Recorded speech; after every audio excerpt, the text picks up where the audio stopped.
Selamat siang, kelas 7A dan sampai kelas 7G. Mengingat besok kita akan memulai penilaian akhir semester, seharusnya besok itu Ibu mau kasih satu materi lagi, tetapi karena kondisi yang tidak memungkinkan, jadi Ibu akan share hari ini materinya. Semoga kalian punya waktu untuk membaca ataupun untuk mendengarkan penjelasan Ibu tentang materi ini, karena ini materi yang akan ada juga keluar di penilaian akhir semester, yaitu tentang membaca dan menulis not.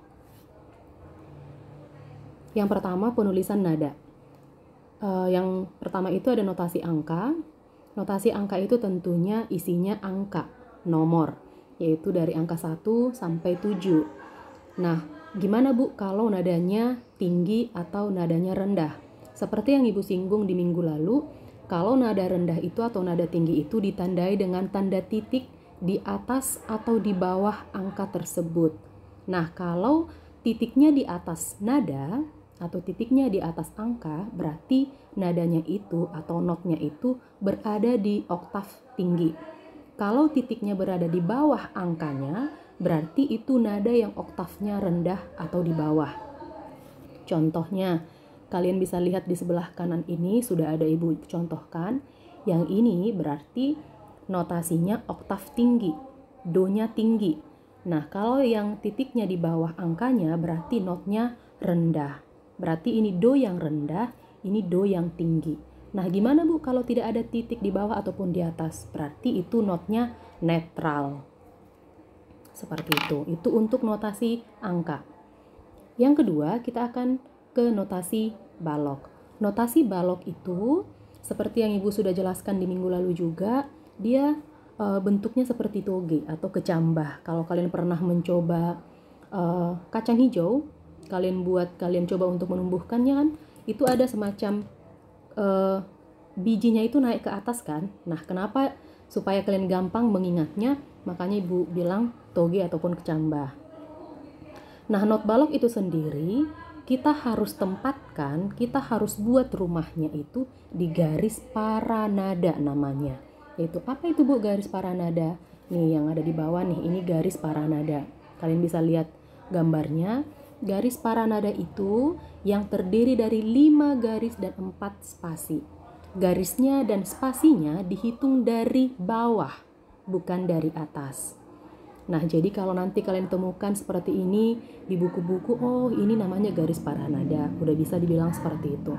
Nah, garis-garis ini kalau dibuat sekat-sekatnya atau kamar-kamarnya, itu disebut birama. Jadi kalau Ibu buat, misalnya Ibu bagi ini garis paranada ini menjadi 4, ini birama 1 namanya.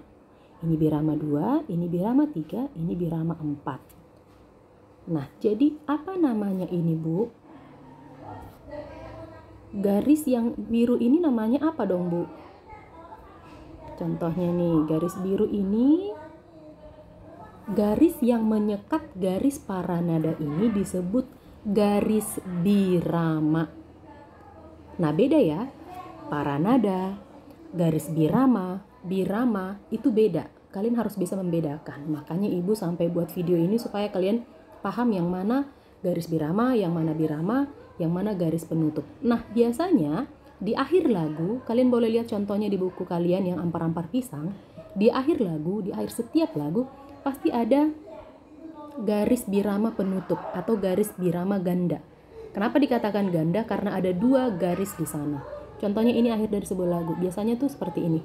Dan garis yang terakhir itu biasanya lebih tebal. Nah, kalian boleh lihat contohnya di buku kalian, itu pasti ada. Nah, ini namanya garis penutup atau birama ganda. Kemudian, coba ini perhatikan contoh birama, garis birama, dan garis birama penutup. Nah, ini Bu udah sangat jelas contohnya. Kalian bisa lihat yang mana birama, yang mana garis birama, yang mana garis birama penutup atau ganda. Kemudian, slide yang berikutnya. Nah, ini contoh-contoh notasi balok. Nah, notasi balok itu merupakan simbol nada yang berupa gambar bulatan. Nah, ini udah Ibu jelaskan, bulatan berekor, bulatan berbendera, seperti bentuk kecambah. Jadi contohnya ada di bawah ini. Nah, kalau ketemu notasi yang seperti ini namanya not penuh. Jadi ada nama-namanya.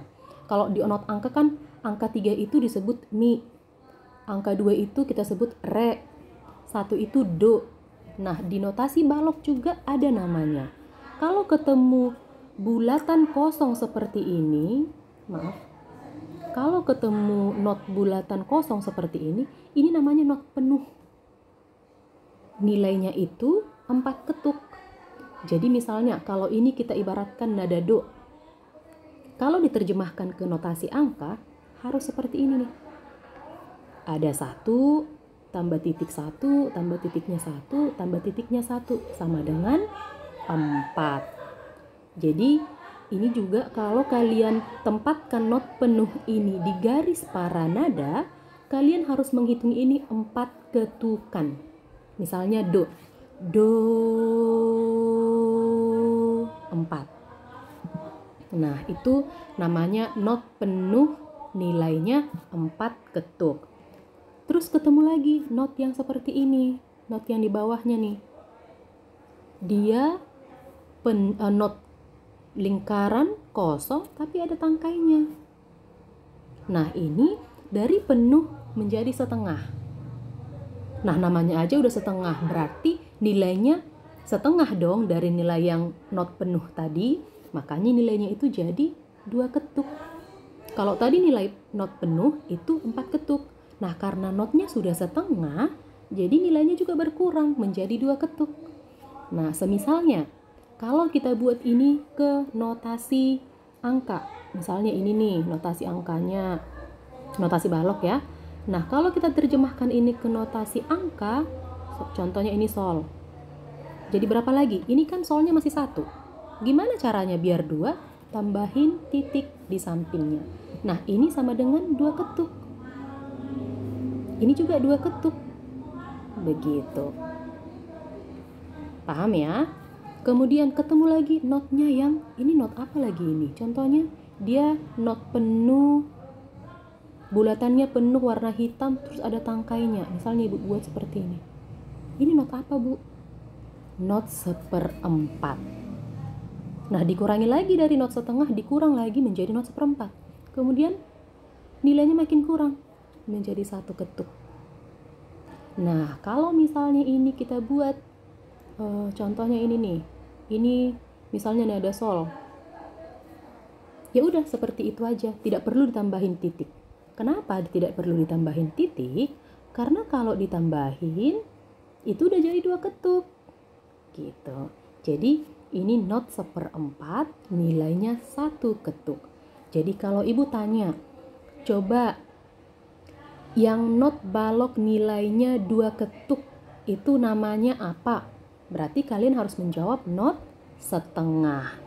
Jadi nilai dengan nama notnya itu berlawanan ya. Jadi tolong diingat kalau penuh itu nilainya 4. Kalau setengah nilainya 2. Setengah dari 4. Kalau notnya 1/4 nilainya 1. Gitu. Jadi ini harus sangat dihafal supaya tidak membingungkan saat kalian melakukan ujian penilaian akhir semester. Nah, begitu juga sama yang di bawahnya. Kalau sudah penuh, notnya penuh hitam, terus ada tangkainya, penuh seperti ini, ada benderanya, ini namanya not 1/8. Makin ke bawah, makin banyak benderanya, makin kecil nama notnya. Yang ini not 1/8. Kalau 2 benderanya, not 1/16. Kalau 3, not 1/32. Seperti itu ya. Nah, dalam menulis notasi balok, ada juga yang dinamakan tanda istirahat atau tanda diam. Nah, kalau di notasi angka, tanda diam itu hanya dibuat seperti ini. Contohnya ini kita buat 3, terus tambah 1 titiknya, kemudian 0, 0. Ini menandakan kita menyanyikan nada mi ini 2 ketuk. Ya kan? Tadi kan titiknya itu tanda dilanjutkan ya. Kemudian 0 ini menjadi tanda diam. Gitu. Tapi kalau di notasi balok ada tanda diamnya seperti ini, beda-beda. Nih, tanda diam semua nih, tanda istirahat. Tergantung tanda diamnya berapa ketuk gitu ya, berapa nilainya yang mau kalian buat. Nah, dalam menulis notasi balok ke dalam garis paranada ada juga aturannya, ketentuan-ketentuan yang harus kalian ingat. Jadi nggak asal-asalan menempatkan notasinya itu di garis paranada. Contohnya, kalau kepala notnya terletak di garis ketiga, di atas garis ketiga, tangkainya harus ke bawah. Jadi ingat, ini kepala notnya nih. Yang mana kepala notnya, Bu? Yang ini kepala notnya. Jadi misalnya ini kita buat not 1/4. Yang ini kepalanya, ini tangkai. Ini kepala notasi, kepala notnya, ini tangkainya. Paham ya? Jadi kalau dikatakan kepala not berada di atas garis ketiga, tadi ingat garisnya itu dihitung dari bawah. Kalau kepala notnya berada di atas garis ketiga, tangkainya harus ke atas. Nah, ini ketentuan yang pertama nih, kita gambar contohnya. 1, 2, 3, 4, 5. Kalau kepala not di atas garis ketiga, berarti dihitung dong garisnya. Contohnya kita hitung garisnya 1, 2, 3. Notnya ada di sini.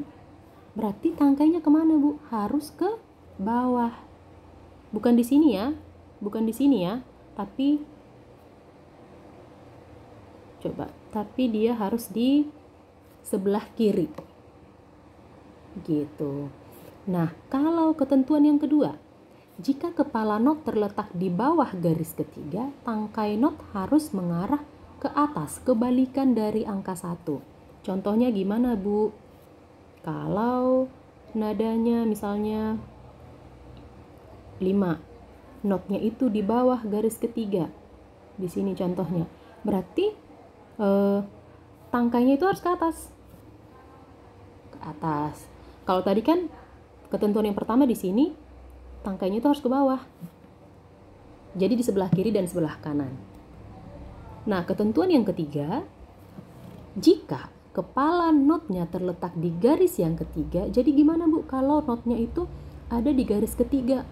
Kan tadi kalau di atas garis ketiga, tangkainya harus ke bawah. Kalau di bawah garis ketiga, tangkainya harus ke atas, lawannya.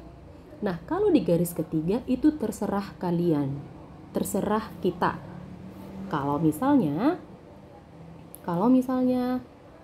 notnya itu di garis ketiga, di sini nih, kita buat not yang 1/4 ya, yang nilainya 1 ketuk. Terserah, mau dibuat ke bawah, mau dibuat ke atas, boleh. Gitu.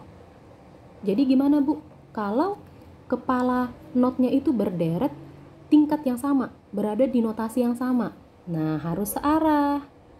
Kalau misalnya lagi, kita buat contohnya 5. Notasinya itu ada yang, contohnya di sini nih. Kemudian nadanya ke sini. Jadi ini nggak bisa kita buat satu kemari, satu kemari. Harus sama-sama. Sama-sama ke atas misalnya. Jadi nggak boleh suka-suka dalam menulis notasi balok di dalam garis paranada. Ada aturannya. Gitu ya. Kemudian nilai not.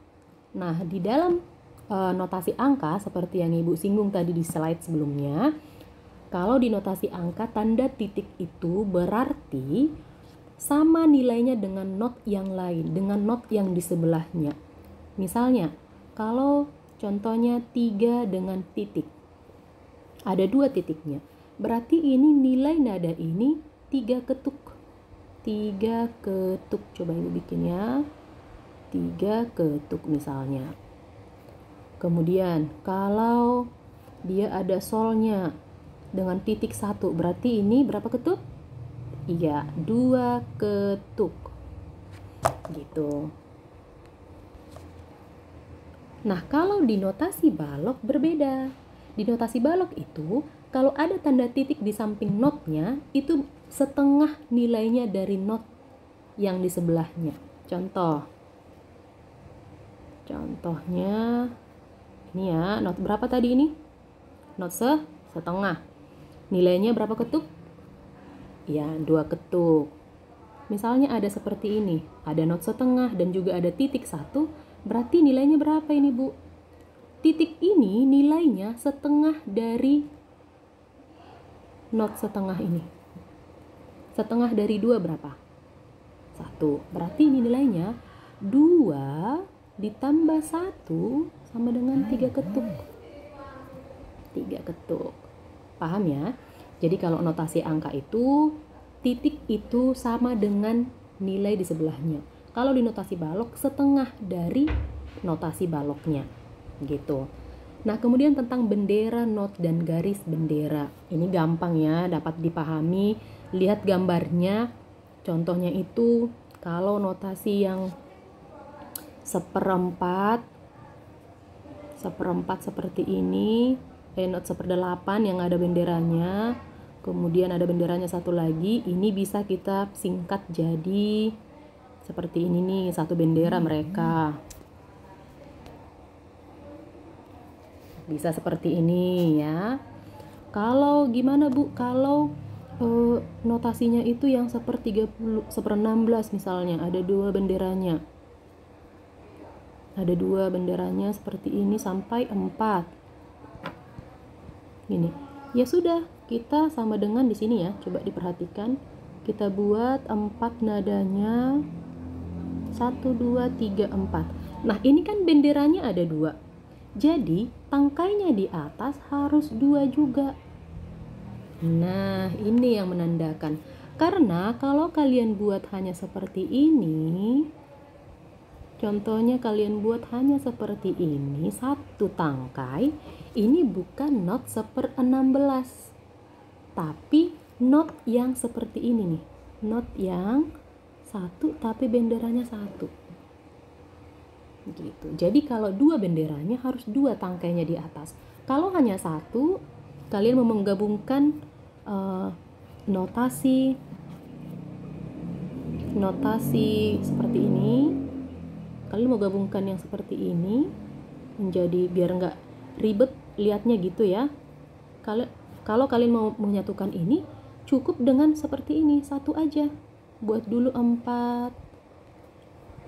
1, 2, 3, 4 garis. Nah, ini sama.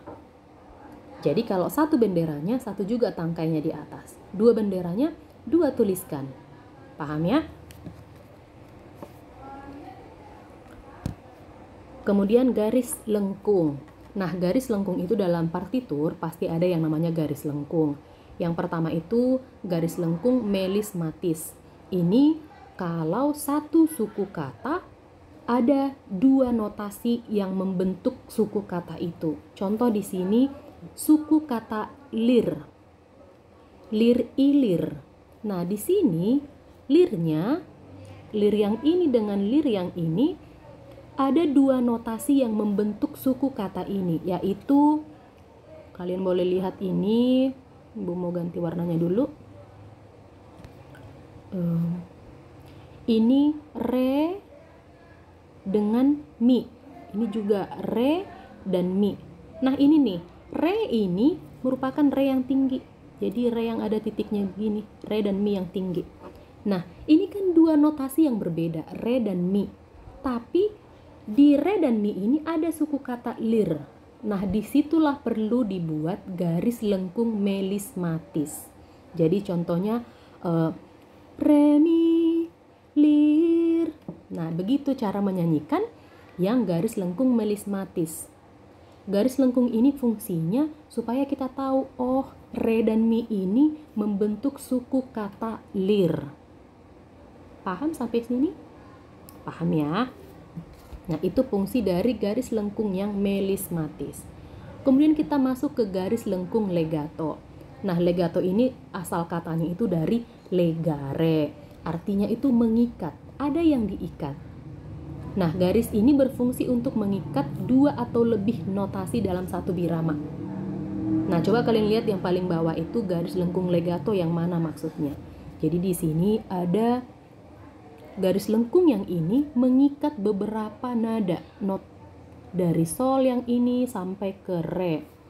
Ini kan ada beberapa nada yang diikatnya. ada sampai 2,5 birama yang diikatnya, yang disatukan. Nah, semisalnya ini di dalam vokal ada lagunya, ini kita harus menarik nafas 1 tarikan nafas. Masih ingat yang frase ring? Jadi nggak bisa dipenggal, nggak bisa suka-suka, oh berhentinya di sini, nggak bisa. Jadi harus 1 tarikan nafas. Tarik nafas di bagian sol, kemudian berhenti di sini, di re. Nah, contohnya kalau kita 1 tarikan nafas, contohnya seperti ini. Sol, do, si, fa, la, sol, re, fa, mi, re, do, re. Nggak boleh sol, do, si, fa, la, sol. Nggak boleh seperti itu. Jadi inilah fungsi dari garis lengkung legato. Jadi dia mengikat beberapa nada. Tidak boleh terputus dari sol ini ke re yang di birama ketiga. 1 tarikan nafas. Tapi kan ini beda nadanya, sama dengan yang melismatis tadi ya. Kemudian garis lengkung legatura. Nah, ini fungsinya berbeda-beda. Kalau tadi melismatis itu mengikat 1 suku kata, kemudian legatura itu legato untuk yang mengikat beberapa not yang panjang. Kemudian legatura itu ini perpanjangan. Jadi misalnya nih, contohnya nih, lihat ya. Ini kan sama sebenarnya nadanya. Ini la, ini juga la. Kenapa Bu nggak dibuat aja titik di sini misalnya? Kan sama aja, kalau la itu kan kalau titik itu kan berarti nadanya sama dengan sebelahnya. Nah, peraturannya kalau mau nulis notasi balok itu tidak boleh kita buat titik di sini. Di awal birama itu nggak boleh, harus nada. Jadi kalau mau sama nadanya di birama ini dengan birama ini, buat saja nada yang sama tetapi pakai tanda lengkung legatura. Jadi ini nanti orang akan menyanyikan la. Jadi ini nilainya berapa ketuk? Coba dilihat. Ini kan notasinya itu not penuh nih. Not penuh tadi berapa nilainya? 4 ketuk. Nah, ini notasi berapa namanya? Notasi 1/4. Nilainya berapa? 1. Berarti 4 ditambah 1 ketuk sama dengan 5. Makanya kalau mau menyanyikan ini harus ada 5 ketukan yang menyanyikan la-nya. La. Gitu. Jadi 5 ketuk kalian harus menyanyikan la-nya. Begitu ya. Kemudian tanda ulang. Jadi di dalam partitur itu kalau kalian bernyanyi pasti, atau kalau kalian mendengar lagu pasti ada pengulangan-pengulangan. Nah, setiap lagu itu kan dibuat dengan notasi. Nah, di notasi itu, di partitur itu pasti ada yang namanya tanda ulang. Coba dilihat nanti di partitur seni budayanya pasti ada tanda yang seperti ini. Kalau ada tanda titik 2 itu berarti kalian harus mengulangi lagu tersebut. Misalnya, kalau hanya seperti ini, berarti kalian hanya disuruh mengulang dari A, B, C, D, balik lagi ke A, B, C, D. Coba dibaca yang warna pinknya, itu udah sangat jelas sekali. Nah, gimana Bu kalau tiba-tiba di tengah ada seperti ini nih? Apa maksudnya Bu? Gitu kan? Nah, sama aja. Jadi kalian nyanyi dulu dari A ke B, ke C, ke D. Nah, ini yang tanda titik 2 di antara B dan C, berarti dari D yang tadi selesai di sini, kalian balik lagi. Tapi jangan balik ke A. Karena yang disuruh kalian balik itu ke tanda titik 2 yang di antara B dan C. Jadi cara menyanyikannya, A, B, C, D, balik ke C, lalu ke D. Seperti itu. Bisa dibedakan ya. Yang penting, yang paling penting itu kalian harus lihat tanda titiknya, kalian disuruh kemana. Kemana-kemana aja kalian disuruh. Gitu. Paham ya? Nah, itu sebagian kecil tanda pengulangan. Sebenarnya masih ada yang mau Ibu jelaskan, tapi ini ada di penilaian akhir semester, makanya Ibu mau menjelaskan kepada kalian supaya nanti penilaian akhir semesternya paham untuk menjawab. Ibu berharap ada pertanyaan ataupun yang mau kalian tanyakan kepada ibu melalui WA, karena harusnya ini materinya besok, tapi karena memang kondisinya tidak memungkinkan, kita harus penilaian akhir semester besok, dimulai besok, jadi ibu kasih materinya hari ini. Jadi ibu berharap ada pertanyaan yang harus ibu jawab dari kalian yang kalian kurang pahami, oke? Supaya kalian nanti paham untuk menjelaskan kalian bisa menjawab di penilaian akhir semester. Nah, ini boleh dicatat juga di bukunya supaya ada yang harus kalian lihat waktu belajar sebelum PAS besok. Terima kasih, selamat sore.